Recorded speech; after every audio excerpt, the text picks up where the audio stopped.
হযরত ওয়ালা করাচি আমাদের দাদা হযরত বলেন, আল্লাহর ভয় এবং একজন ঘনিষ্ঠ দিনদার বন্ধু যদি তোমার থাকে, ভয় দেখানেওয়ালা, নিজের একজন মুসলিহ, একজন মুরব্বী, একজন শেখ, একজন হক্কানি আলেম যদি থাকে, ফায়দা দেখো।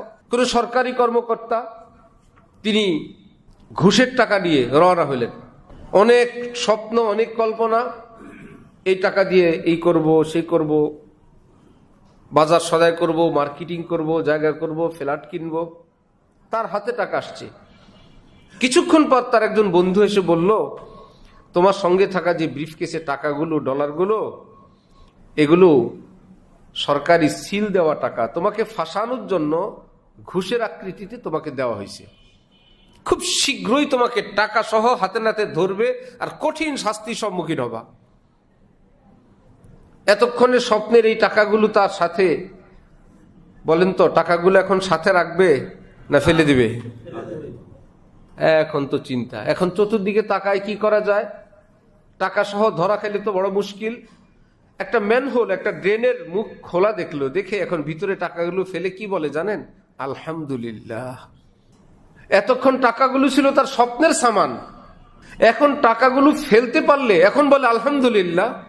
বেশ কম কি, যখন তার অনুভূতিতে এটা আসছে, এই টাকাই আমার বহুত বড় শাস্তির কারণ হবে, বেইজ্জতির কারণ হবে, লাঞ্ছনার কারণ হবে, এটার থেকে মুক্তি পাইলে আমি বাঁচি, এখন ফেলার পর কি বলে?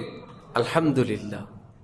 ব্যবসায়ী হোক, চাকরিজীবী হোক, সমাজের যে কোনো পর্যায়ের মুসলমান হই আমরা, সবাই তো টাকা চাই, টাকা নিয়ে স্বপ্ন দেখি, কিন্তু এই কথা আমার আপনার কানে বলার কেউ নাই। এটা শয়তানের চক্রান্ত, তোমাকে জাহান্নামে নেওয়ার জন্য। তোমার এই স্বপ্নের টাকা, টাকা না, এটা চক্রান্তের টাকা, এটা হারাম টাকা। এই দুনিয়ার সিল চপ্পন্না আসমানি ফেরেশতারা সব রেকর্ড করছে।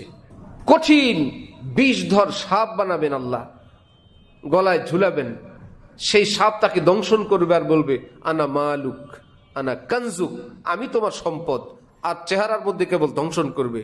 নবীজি বলেন, এত বিষাক্ত দংশন, ওই সাপ যদি একটা নিঃশ্বাস ফেলে পৃথিবীর সাগরে, কিয়ামত পর্যন্ত সাগরের পানি বিষাক্ত হয়ে যাবে, দংশন করতেই থাকবে। কে সেটা? আমি তোমার টাকা পয়সা, আমি তোমার সম্পদ। এই কথা কানে আজকে দেওয়ার কেউ নাই।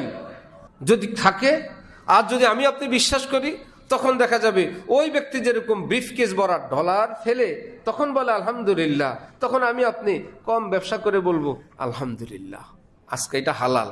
কখনো লোকসান দিয়ে বলবো আলহামদুলিল্লাহ, কখনো কাউকে দিয়ে বলবো আলহামদুলিল্লাহ, কখনো স্বার্থ বিসর্জন দিয়ে বলবো আলহামদুলিল্লাহ। আজকে আমাদের সেই দিন কম।